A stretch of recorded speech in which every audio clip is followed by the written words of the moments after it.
आज 9वीं ज़िलहिज्जा है, जिसको यौम अरफा कहा जाता है। आज के दिन कुरान अजीम की सबसे आखिरी आयत नाजिल हुई। कुरान आज मुकम्मल हो चुका था। अल्लाह के नबी सल्लल्लाहु तआला अलैहि वसल्लम आखिरी हज फरमा रहे थे, जिसको हज्जतुल विदा कहा जाता है। हुजूर पाक सल्लल्लाहु तआला अलैहि वसल्लम हज के दौरान थे और अरफा का दिन था, और इत्तेफाक ऐसे कि अरफा का दिन वो भी जुम्मा का ही था। जैसे आज हम यौम अरफा जुम्मा के दिन मना रहे हैं, यह हसीन मुनासबत जो है हुजूर पाक सल्लल्लाहु तआला अलैहि वसल्लम के उस हज के साथ भी थी। हुजूर ने जो हज फरमाया वो अरफा का दिन जुम्मा का था, और यह आयत नाजिल हुई, अल-यौम यइसल्लज़ीना कफ़रू मिन दीनिकुम फला तख़शौहुम वख़शौनी। आज के दिन कुफ़ार और मुशरिकीन काफिर मायूस हो गए, तुम्हारा दीन जो गालिब आने वाला है। अल-यौम अकमलतु लकुम दीनकुम, अल्लाह ताला फरमाते फला तख़शौहुम वख़शौनी, और तुम उनसे न डरो, मुझसे डरो। और आज के दिन मैंने तुम्हारा दीन मुकम्मल कर दिया। वरज़ीतु लकुमुल इस्लाम दीना, और तुम्हें इस्लाम देकर मैं राजी हुआ। इस तरह की बात किसी भी दीनी किताब में पहले की नहीं आई। यहूदियों के बड़े बड़े आलिम ये कहते थे कि अगर ऐसी आयत हमारी किताब में आई होती तो हम उसको ईद का दिन मना लेते, जिसमें अल्लाह ने ये फरमाया हो कि मैंने तुम्हारा दीन कंप्लीट कर दिया, तुम्हारा दीन मुकम्मल हो गया। इसमें कोई चीज बाकी नहीं रही इस दीन के अंदर कि कोई और नबी आएगा और उसको कंप्लीट करेगा। पहले आदम अलैहिस्सलाम से लेकर ईसा अलैहिस्सलाम तक जितने भी नबी आए, उनकी शरीयतें उनके जमाने के लिए खास थी। उनके कुछ उम्मती थे, कुछ इलाके थे, वहां तक के लिए उनकी शरीयत थी, उनके कानून थे, उनके लॉ थे। जो किताब तौरात उतरी वो मूसा अलैहिस्सलाम पर, उनका जमाना खास था। दाऊद अलैहिस्सलाम पर जबूर शरीफ, वो भी जमाना खास था, महदूद लोग थे, सबके ऊपर नहीं थी। ईसा अलैहिस्सलाम पर इंजील उतरी, जिसको बाइबल कहते हैं, ये उनके जमाने के लिए खास थी, एक इलाके के लिए भी खास रही। जहां जहां तक वो लोगों का उसका पैगाम पहुंचता रहा, उन लोगों के लिए थी। लेकिन मुहम्मदुर रसूलुल्लाह सल्लल्लाहु तआला अलैहि वसल्लम पर जो कुरान उतरा, नबी भी आखिरी और किताब भी आखिरी। इसके बाद किताब तो क्या, अब कोई आयत भी कयामत तक नहीं आने वाली, किसी पर कोई आयत नहीं आने वाली। ये किताब मुकम्मल हुई, लेकिन कुरान पाक के उतरने का भी जो अंदाज है वो डायरेक्ट हुजूर पाक सल्लल्लाहु तआला अलैहि वसल्लम पर पूरी किताब नहीं उतारी गई। तकरीबन 23 साल लगे।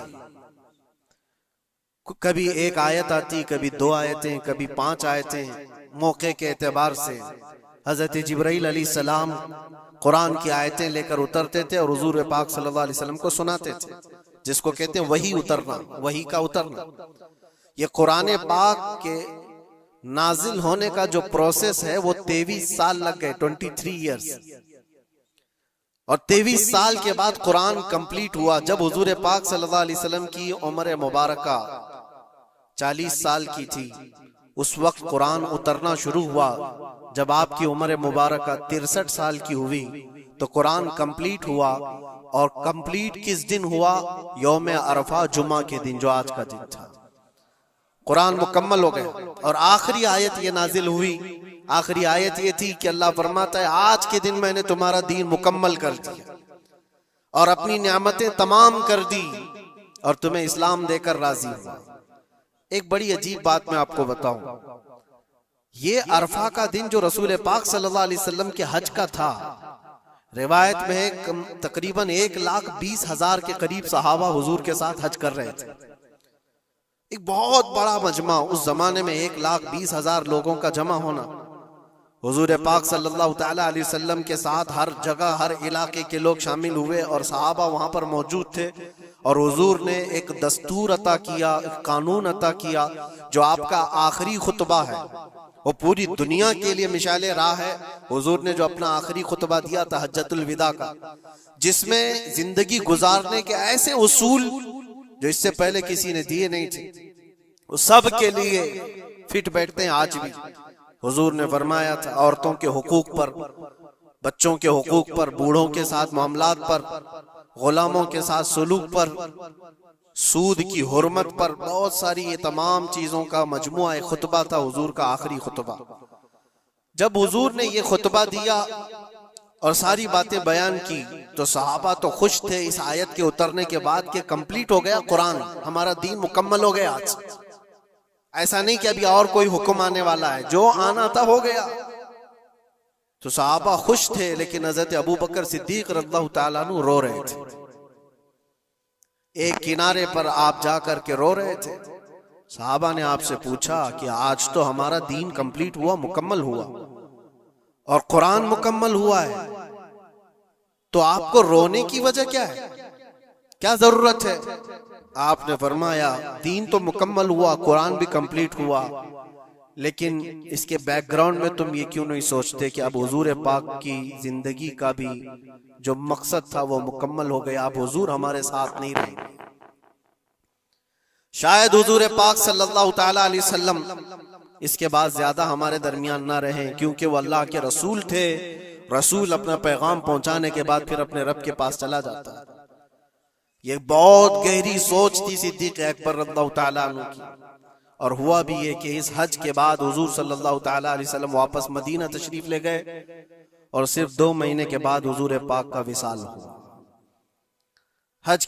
अपने हज के बाद नबी पाक सल्लल्लाहु ताला अलैहि वसल्लम 2 महीने तक मदीने में रहे, उसके बाद आप रहलत फरमा गए। आज बताना यह है कि ये दिन ऐसा है अरफा का जो हैबत तारी करता है। कुरान कहता है अल-यौमा यइसल्लज़ीना कफरू मिन दीनिकुम, आज के दिन कुफ्फार तुम्हारे दीन से मायूस हो गए कि कुछ नहीं बिगाड़ पाएंगे इस दीन का, जो करना था सब करके देख लेंगे। आज के दौर में आप सोचते होंगे कि मेरे दीन का फ्यूचर क्या है, दीन इस्लाम की हिफाजत कैसे हो सकती है, कोई फिक्र की बात नहीं। कुरान पाक 1400 साल पहले ये बयान कर रहा है, काफिर मायूस हो चुके, कुछ नहीं कर सकेंगे, कुछ नहीं कर सकेंगे, तुम्हारे दीन से मायूस हो गए। और फिर रब ताला उसके फौरन बाद फरमाता फला तख्शौहुम वख्शौनी, तुम उनसे मत डरा करो, मुझसे डरो। अल्लाह इस दीन का हाफिज और नासिर और मददगार है। हम जैसे बहुत आएंगे जाएंगे और दीन को नुकसान पहुंचाने की कोशिश करने वाले भी बहुत से आएंगे और जाएंगे, मगर ये अल्लाह का चिराग है, फूकों से नहीं बुझाया जा सकता। इसकी रोशनी कभी खत्म नहीं होगी। अल्लाह ताला इसका हाफिज है, नासिर है। अरफा का दिन हैबत तारी करने वाला क्यों है? वो एक मैदान है। सुनो हदीस पाक, अल्लाह के नबी सल्लल्लाहु ताला अलैहि वसल्लम क्या फरमाते हैं? अन जाबिर रज़ियल्लाहु ताला अन्हु क़ाल क़ाल रसूलुल्लाह सल्लल्लाहु अलैहि वसल्लम मा मिन यौमिन अफ़ज़लु इंदल्लाहि मिन यौमि अरफा यंज़िलुल्लाहु इला समाई दुनिया फयुबाही बि अहलिल अर्दि अहलस समाई फयक़ूल शुग़सन ग़ुबरन ज़ाहीन जाऊ मिन कुल्लि फज्जिन अमीक़ यरजून रहमती फलम यरो अज़ाबी फलम युरा यौमुन अक्सर इत्क़म मिनन नारि मिन यौमि अरफा औ कमा क़ाल रसूलुल्लाह सल्लल्लाहु अलैहि वसल्लम। हज़रत जाबिर रज़ियल्लाहु ताला अन्हु फरमाते, हुजूर सल्लल्लाहु अलैहि वसल्लम फरमाते हैं, अरफा के दिन से ज्यादा अफजल कोई दिन अल्लाह के नजदीक मैंने नहीं देखा। आज के दिन से ज्यादा अफजल दिन देखा नहीं। अल्लाह तबारक व तआला आसमान वालों को बता करके जमीन वालों पर फख्र फरमाता है। ये जमीन वाले कौन है? हम लोग। जमीन वालों को दिखाकर अल्लाह तबारक व तआला फख्र फरमाता है मलाइका के सामने, और यूं इरशाद फरमाता है, ये देखो बिखरे बालों से परागंदा चेहरे के साथ थकान में चूर, सूरज की तमाजत और चिलचिलाती धूप को सहते हुए मेरे दरबार में खड़े। ऐ मलाइका, ये चाहते क्या है? देखो ये सब के सब पुकार रहे हैं लब्बैक अल्लाहुम्मा लब्बैक, ऐ अल्लाह मैं हाजिर हूं, ऐ अल्लाह मैं हाजिर हूं। रब ताला फख्र करते हुए इरशाद फरमाता है वो मेरी रहमत की उम्मीद में आए हुए और वो मेरा अजाब नहीं देख रहे, लेकिन ऐ मलाइका मैंने उनकी इस हाजिरी को कबूल किया और उनको ऐसा पाक कर दिया जैसे वह आज ही अपने माँ के पेट से पैदा हुआ। और हुजूर फरमाते फलम युरा यौमुन अक्सर इत्कम मिनन नारी यौमिन यौम अरफा, आज के दिन से ज्यादा जहन्नम से आजाद होने वाला दिन मैंने देखा नहीं। हुजूर फरमाते आज से ज्यादा। और एक बात हो सकता है आपके भी जहन में ये बात हो, ये अरफा का मैदान मक्का मुकर्रमा में पहले हजारों की तादाद में लोग होते थे, अब लाखों की तादाद में, लाखों की तादाद में लोग वहां पर मौजूद हैं और सबकी बख्शिश का ऐलान हो रहा है। ये पूरे दुनिया वाले जो हम लोग दूर हैं जो जा ना सके, इनका क्या है? एक सहाबी रसूल ने हुजूर सल्लल्लाहु अलैहि वसल्लम से सवाल करी कि अल्लाह के नबी ये बताएं, ये जो आपने फजीलत बयान की है क्या अरफा के दिन जिसके सीने में राई के दाने के बराबर ईमान हो और वह अल्लाह से बख्शिश तलब करे तो अल्लाह उसको माफ करता है, अल्लाह ताला उसकी बख्शिश फरमा ही देता है। ये जो फजीलत आपने बयान फरमाई अरफात के मैदान में मौजूद सारे लोगों के लिए है या फिर दुनिया भर में मौजूद मुसलमानों के लिए? उस सहाबी रसूल ने ये सवाल हमारे जानिब से कर लिया होगा। अल्लाह के नबी सल्लल्लाहु अलैहि वसल्लम ने फरमाया नहीं, दुनिया के किसी कोने में मुसलमान हो अगर वो रब ताला से आज के दिन मगफिरत तलब करे तो अल्लाह ताला उसको हाजियों के साथ ही बख्शिश फरमा देता है। हाजियों के साथ जो अरफा के दिन वहां पर होंगे अल्लाह तबारक व तआला इनकी भी बख्शिश फरमा देता है। आज के दिन की फजीलत है मेरे अजीज, कई हदीसें मौजूद हैं। हुजूर पाक सल्लल्लाहु तआला अलैहि वसल्लम से एक सहाबी ने पूछा या रसूल अल्लाह सल्लल्लाहु अलैहि वसल्लम अरफा के दिन के मुतालिक कुछ फरमाए, तो आपने फरमाया युकफ्फिरुस सनतल्लती क़ब्लहा व मा बअदहा, ये आज का दिन जो मौजूद है फरमाते हैं आज से पहले वाला एक साल और आने वाला बाद का एक साल, ये सारे गुनाहों के कफारे का एक दिन होता है। एक दिन ये सारे पिछले एक साल अगले एक साल, लेकिन ये सब चीजों में शर्त है उसका ईमान, उसका यकीन, अल्लाह की जात पर उसका ईमान और यकीन कैसा है, अल्लाह ताला उसके साथ वैसा ही सुलूक फरमाता है। लोग इसको हल्के में लें तो फिर वह हल्के में ही रह जाता है, और अगर इसकी अजमत उसके दिल पर है तो यकीनन वो अजमत किया भी जाता है। आज के दिन के सिलसिले में ये बात मैं अर्ज करना चाहूंगा कि मैं हमारे दीन इस्लाम से ज्यादा कामिल या इससे ज्यादा गालिब कोई दीन हो ही नहीं सकता। इसको अल्लाह तबारक व तआला ने ऐसा कामिल फरमाया, माँ के पेट से लेकर के कब्र में जाने तक इंसान के हर मसले का हल दीन इस्लाम में बयान किया गया। कुरान पाक अल्लाह ताला फरमाता है कि हमने हर चीज का बयान इसमें वाज़ेह तौर पर कर दिया है। वला रत्बिन वला याबिसिन इल्ला फी किताबिन मुबीन, कोई खुश्क चीज या कोई तर चीज ऐसी छोट है ही नहीं जो कुरान में बयान न की गई हो। हर चीज रब तबारक व तआला ने वजाहत के साथ बयान फरमाया। और रब तआला ने यह भी फरमाया कि हमने ए महबूब हर चीज का वाज़ेह बयान आप पर उतारा है। सारी चीजें जो कंप्लीट है हमारे दीन के अंदर, लोगों को ऐसा लगता है कि दीन इसमें कच्चा है उसमें कच्चा है, जो गैर मुस्लिमों की तरफ से एतराजात है। मैं चैलेंज के साथ कहता हूं, मैं एक छोटा सा कुरान का तालिब इल्म, मैं एक छोटा सा खादिम हूं, लेकिन आज के जमाने में जिसको कुरान पाक के इनकम्प्लीट होने पर या फिर दीन इस्लाम में किसी शोशे के बाकी रहने पर सवाल हो, वो हमसे बात कर सकता है। इंशाअल्लाह लज़ी शाफी व वाफी जवाब दिया जा सकता है रब ताला के फजल से, इसलिए कि हमें पता है हमारा इल्म कम हो सकता है लेकिन रब का वादा और रब का फरमान गलत नहीं हो सकता। रब ने जो फरमाया इस दीन को कंप्लीट कर दिया गया तो दीन मुकम्मल है, दीन मुकम्मल है। किसके हुकूक पर बात नहीं किया इस्लाम ने, किसके हुकूक पर? दुनिया आज अपना अपना दीन अपना अपना रिलीजन लेकर बैठती है। मैं बताऊं, इस्लाम पर एतराज करने से पहले जरा हुकूक निस्वा विमेन राइट्स के बारे में बात करो। बहुत सारी तंजीमें बात करती हैं आज औरतों के हुकूक के बारे में, लेकिन वो अपने गरेबान में कभी झांकते नहीं। ये वो दुनिया है जहां औरतों के साथ सुलूक क्या था पता है? रोमन एम्पायर, जो दुनिया का सबसे बड़ा एक निजाम चलाने वाली हुकूमत थी। रोमन एम्पायर, पर्शियन एम्पायर, नाम सुना होगा आपने। और यूनानी हुकूमतें थी। यूनानी हुकूमतों के दरमियान औरतों के सिलसिले में एक कॉन्फ्रेंस की गई थी कि इनको इंसान समझा जाए कि नहीं समझा जाए। औरतों को जब बाजारों में लाया जाता था तो 5-5 जंजीरें उनके जिस्म पर डालकर लाते थे, 2 हाथों में, 2 पैरों में और 1 गले में। ये 5 जंजीरों के साथ मर्द औरत को हाँकता हुआ बाजार में लाता था। औरत का ये मकाम था दुनिया के पास। और वो 5 जंजीरों को काट करके इस्लाम ने औरत का जेवर बना दिया। औरतों के हुकूक पर बात करने वाली बहुत सारी तंजीमें, जरा तारीख पढ़ करके देखो। दूर क्यों जाएं, जिस मुल्क में हम जी रहे हैं यहाँ सती की रस्म हुआ करती थी।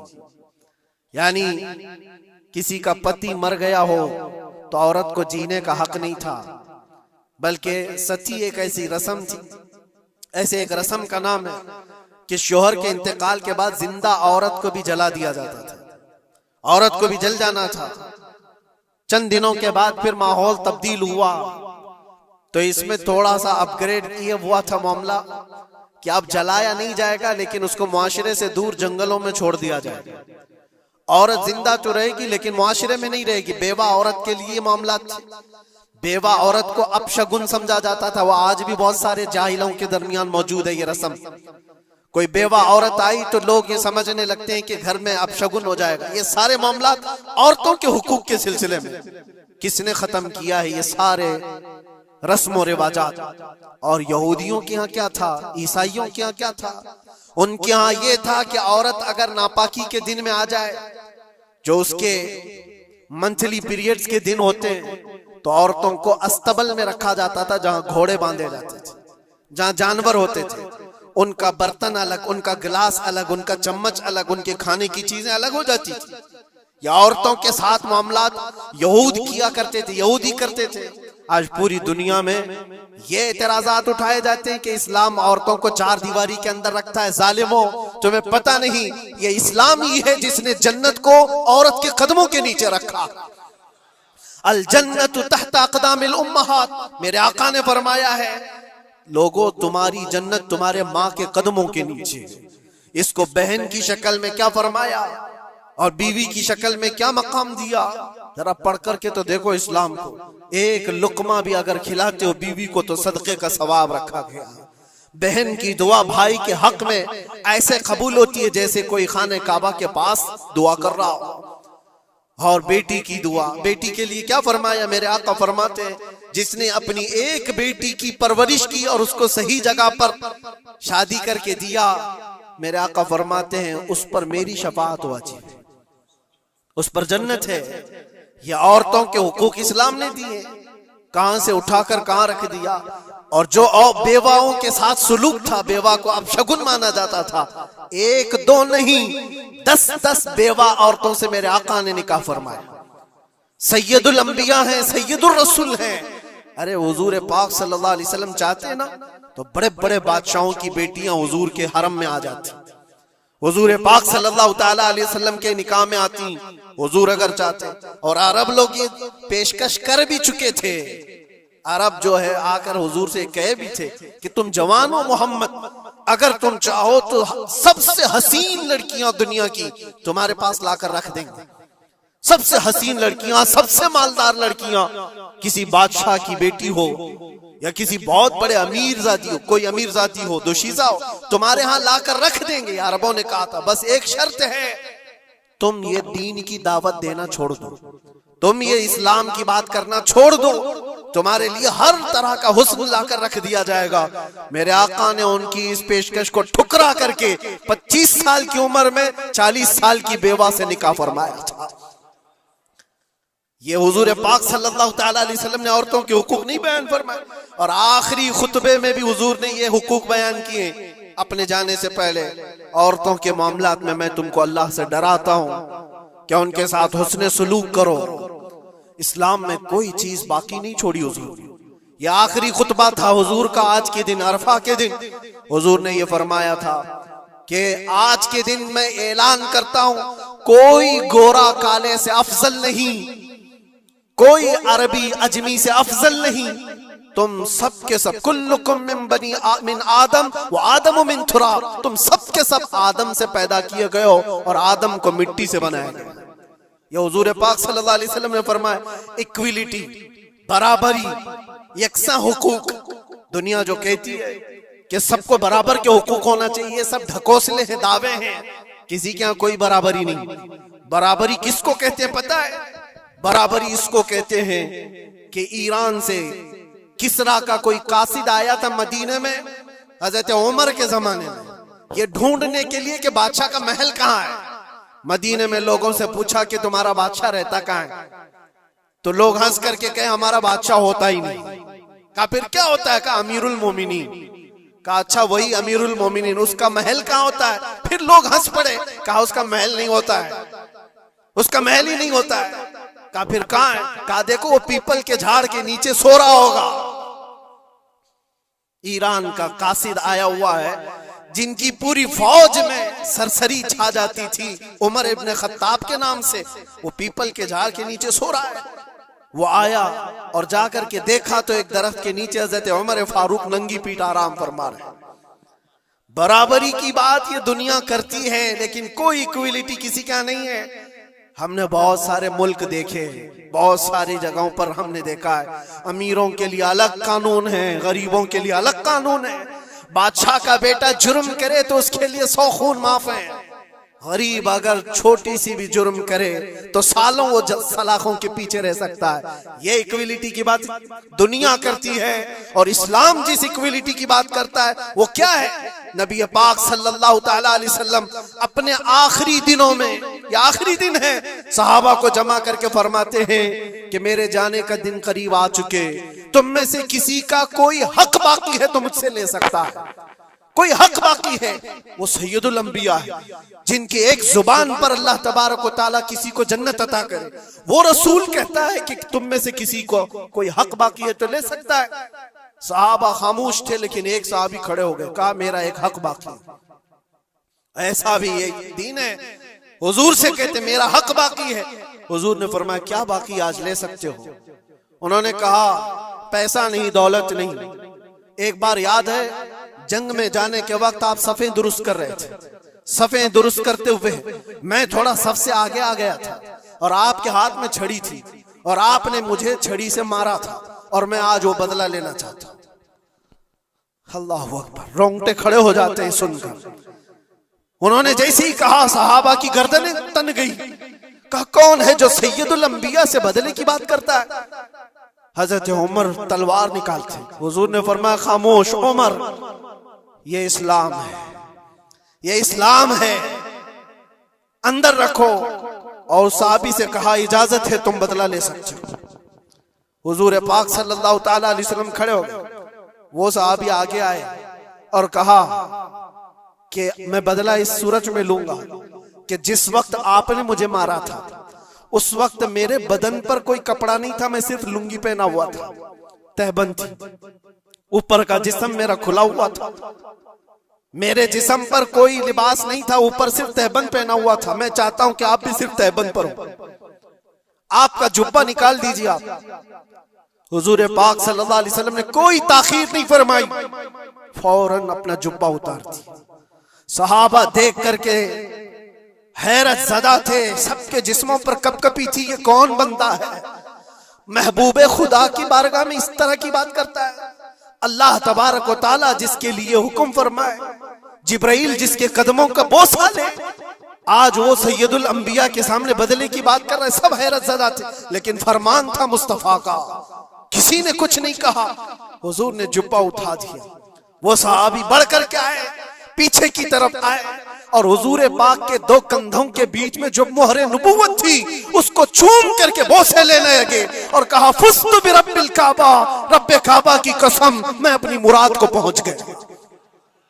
कहा बस ये बदला लेना था कि हुजूर पाक सल्लल्लाहु अलैहि वसल्लम के दोनों कंधों के बीच में मोहरे नबुव्वत थी जो सूरज से ज्यादा चमकती थी। वो सहाबी कहते हैं महीनों से सालों से मुझे इसका इंतजार था कि एक बार मोहरे नबुव्वत देख लूं। मैंने ये रास्ता इख्तियार किया सिर्फ मोहरे नबुव्वत को चूमने की। वाकया तो अपनी जगह पर, लेकिन हुजूर सैयदुल अंबिया ने अपने आप को जो पेश फरमाया, बताओ कोई इससे ज्यादा इक्वलिटी की बात कर सकता है? कोई आए जवाब देने के लिए जनता के सामने तो पता चले वो सिर्फ दीन इस्लाम है। आज के दिन हुजूर का ये खुतबा भी था। हुजूर ने फरमाया जाहिलियत की जितनी रस्में थी आज मैं उनको पैरों से रौन देता हूं। हुजूर ने फरमाया सबको मैंने रौन दिया, और जितने भी सूद के मामलात थे मैंने सबको खत्म कर दिया। सूद को हुजूर ने हराम फरमाया। मुसलमानों, इस बुरी बला में कभी ना पड़ना, इसलिए कि मैंने अपने मुताले में देखा इससे ज्यादा हिलाकत वाली चीज किसी के बारे में मैंने नहीं सुना। सूद का एक लुकमा खाने पर जितनी वईद आई है, जितनी खतरनाक वईद आई है, इससे ज्यादा मैंने नहीं देखा। हुजूर पाक सल्लल्लाहु अलैहि वसल्लम फरमाते हैं जो सूद का एक लुकमा खाया गोया के खाने काबा के सामने वो अपनी मां से जिना करने के बराबर। मुसलमानों के लिए है ही नहीं चीज जिसको आप कोई भी नाम दे दे, लेकिन सूद से ऐसे बचो जैसे आग से बचते हो। आज के दिन के ये पैगामात थे मेरे आका सल्लल्लाहु अलैहि वसल्लम के। ये खुतबा हज्जतुल विदा का आपको भी चाहिए कि पढ़े और दूसरों तक भी इसको फैलाए। रब तबारक व तआला ने जो हमारे लिए बशारत अता फरमाई, इससे ज्यादा खुशी का दिन भी कोई नहीं। आज ऐ मुसलमानों फख्र करो, जिस दीन पर तुम हो वो कंप्लीट दीन है, इसमें किसी भी तरह की कोई कमी की गुंजाइश ही नहीं, ला रैब फीह, इसमें कोई शक की गुंजाइश नहीं। तुम फख्र करो इस बात पर कि अल्लाह ताला ने तुम्हें दीन इस्लाम में पैदा किया है और आखिरी रसूल की उम्मत में बनाया है। जिस दीन को अल्लाह ने खुद फरमाया कि तुम्हें देकर मैं राजी हुआ, उस दीन में अल्लाह ने तुम्हें पैदा किया। अब बस ये दुआ